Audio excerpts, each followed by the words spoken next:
Hello, friends, and welcome back to Stories About Entitled People. Today we have a new set of crazy stories about crazy people for you. Don't forget to subscribe to our channel if you're new here and turn on notifications so you don't miss a new video every single day. Here we go. Treat your servers badly, and you're going to have a bad time. This happened 6 years ago at a friend's Thai/Chinese restaurant at the age of just finishing college, but haven't found a job in our field of study yet phase. Friend and I worked together part-time at his dad's restaurant on the weekends, when it's the most busiest and would be jam-packed with customers and people waiting at the bar. As a small family restaurant, we don't have our own section. All staff attend to all tables. As the son of the restaurant owner and busting his balls there on every weekend since the legal working age, he pretty much had the place down as his territory, which meant he had the managerial power and responsibility to do a lot of things. Occasionally, we would have some fun and banter in the bar, like treating deserving customers cocktails. Cocktails weren't on the menu, but we loved making them, so a lot of the ingredients we bought personally to treat our customers for special occasions, like birthdays, etc. Story. 7 p.m. hits and you can see a wave of reservations coming in. A party of 12 come in and we sit them down at their table. Throughout the night, this table was giving all the waitstaff grief with the typical rude, demanding, pretentious, I own you attitude. This is what I ordered? I didn't mean that. I meant that.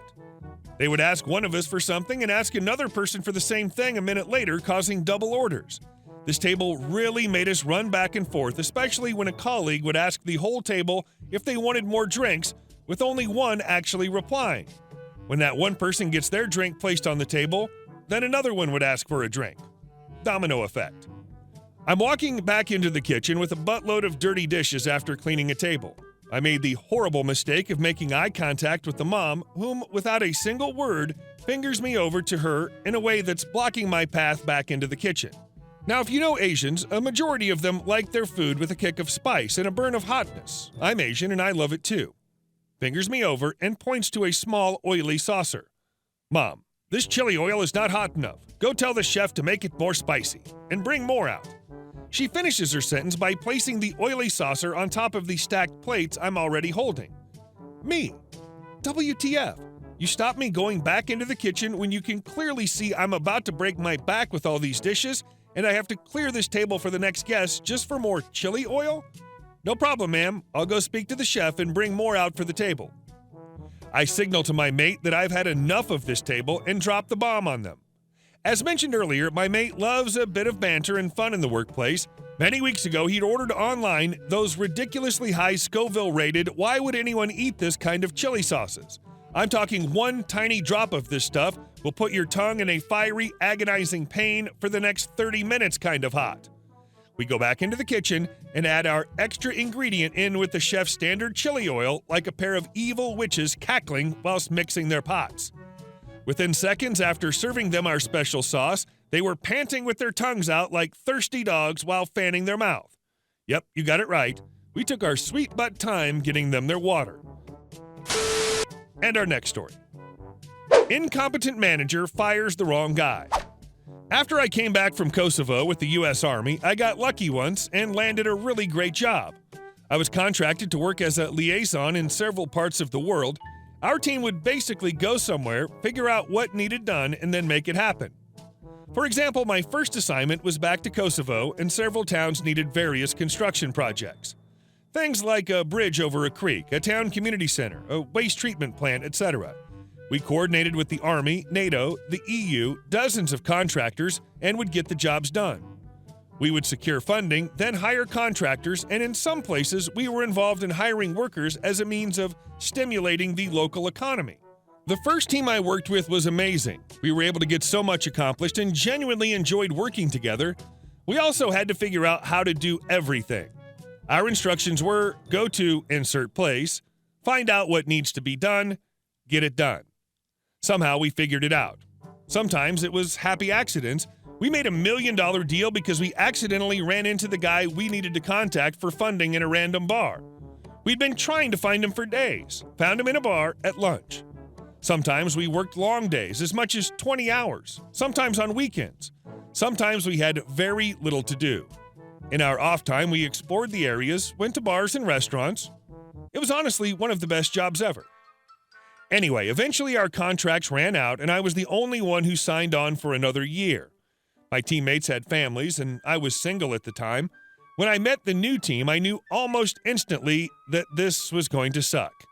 A team consisted of 4 people, a manager and 3 liaisons. The 2 other liaisons were among the 2 unhappiest people I've ever met, and I could never figure out why. Those guys griped and complained about everything.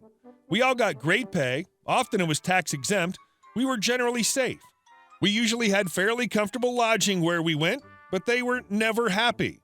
One of the places we went, we were easily living in the nicest hotel in the city with probably the best suites they offered, but the shower doesn't get hot enough and I have to filter water to drink it. We were on the only floor in the building where the suites had their own showers or running water. Even worse than those 2 guys was our manager. Whoever taught this guy about leadership should be flogged. He supposedly learned from being an officer in the U.S. Army and also from his business degree at UCLA. But somewhere along the lines, he missed all the lessons about teamwork, management, and literally anything related to managing a team. When we met, I told him that I would be happy to help him start building a relationship with all our contacts and make his transition for the new team as seamless as possible. His response? "I'm in charge of the team.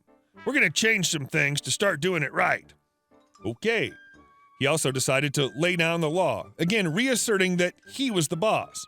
Also, the new rules were no consumption or possession of alcohol, no leaving the lodging or workplace in off-duty hours. We worked from 6 a.m. to 5 p.m. local time Monday through Friday. Basically, on our off-duty hours, we stayed in our rooms or within whatever facility we were lodged in.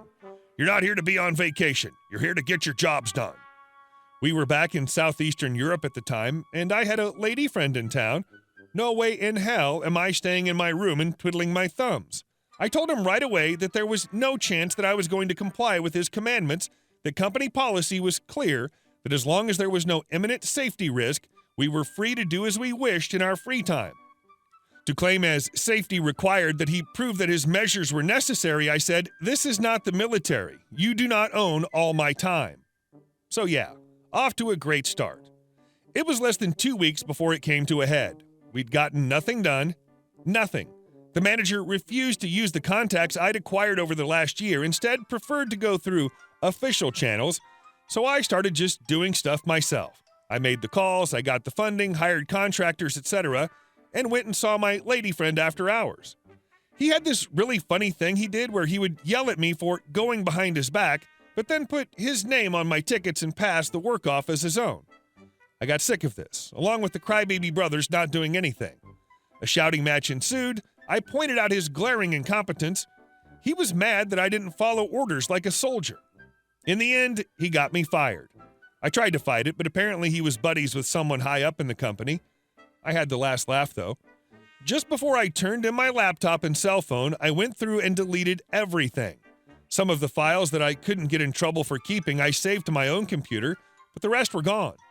This was all my contacts, all my notes, how to get money, where to get contractors, private numbers for hundreds of people. In the hands of even a moderately competent person, this was a goldmine of information, all gone. I spent a while just kind of floating around before eventually going home. Apparently, as soon as I was gone, the old manager opened up my laptop and went to go through all my files and was enraged that it was all gone. The whole team was eventually disbanded when after another 2 months, they were still floundering, unable to accomplish anything. Moral of the story, never fire the one person in your team that actually knows how to get stuff done. And our last story. Bank selectively enforces rules, loses business, and money. In the 1970s, with the UK suffering a recession and work hard to come by, my then childless dad had an opportunity to move to Dubai to work. My mom was able to go with him. They'd have accommodation provided, a good income, higher than the UK equivalent would have been, and were able to fly over and check everything out before committing. All in all, a great opportunity. They took the plunge and decided as they had no accommodation costs in Dubai, they would keep paying the mortgage on their UK house so it would be available to them if and when they returned. My parents had a UK current account with one bank, let's call them Goodish, but their mortgage and savings account with a different bank. Let's call them Muppets.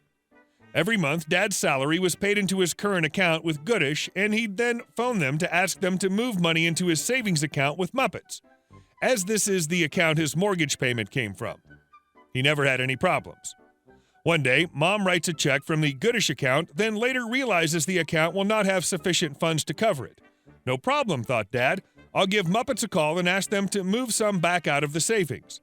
Unfortunately, Muppets didn't want to transfer money out of their account, and so informed Dad that the only way he can remove money from that account is in branch, in person, using his savings book. Now, Muppets didn't have a Dubai branch in the 70s. The only way he could comply would be to travel 3,500 miles from home. Frustrated at their repeated refusal to help, Dad resolves the immediate check issue another way and looks at when he'll next be in the UK. Fast forward a couple of months and Dad is back in the UK, armed with his little savings book. He strolls into his local branch of Muppets and asks for confirmation of his savings balance and mortgage balance. He then hands over the mandatory savings book and requests to withdraw the full savings account balance in cash. Dad then pays off the outstanding mortgage in full and asks for an envelope for the excess. Dad then closes the savings account, walks to Goodish, and deposits the remaining savings. Bank manager tried to stop this happening, but once Dad pointed out that he technically isn't able to transfer money into his savings account without using the savings book, he'd have no way to pay the mortgage. The mortgage itself had no restrictions on early repayment, and thus he could do what he liked with his own money. They definitely weren't happy to have the mortgage paid off. They were very likely counting on those payments on interest over the life of the loan to make the books look better in the recession. Hey guys, thank you all for watching the video, and I'll see you in the next one.